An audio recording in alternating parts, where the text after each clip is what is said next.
ha fatto il punto della riforma dei rifiuti. L'assessore regionale all'energia, Nicolò Marino, nel suo tour per le 9 province isolane, oggi ha fatto tappa ad Agrigento, dove nella sala riunione dell'IRSAP ha incontrato i sindaci dell'ex Atogesa.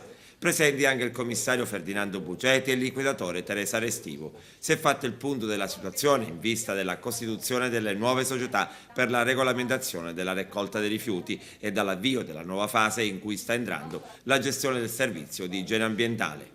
Assessore, quali sono i punti centrali della riforma del settore rifiuti?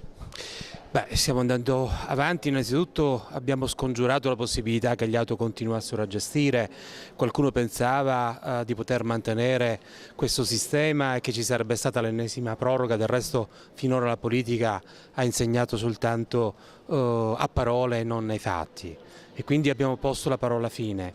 Però dobbiamo fare qualcosa di più nel territorio, perché non possiamo essere bloccati dalla logica dell'emergenza. E non vogliamo essere bloccati anche da una gestione dei privati del settore delle discariche.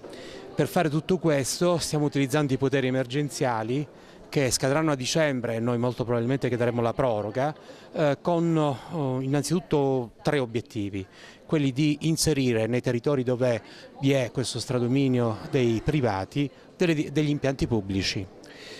E anche il territorio di Agrigento è interessato in questa operazione.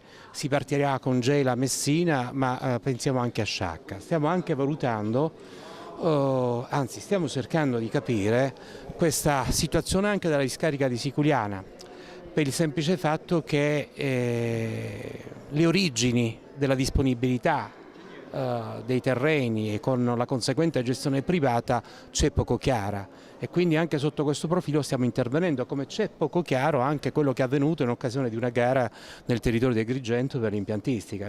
Questa gara è andata deserta soltanto con la presentazione di un'offerta, quella della Catanzaro Costruzioni, che peraltro non poteva partecipare alla gara secondo il bando.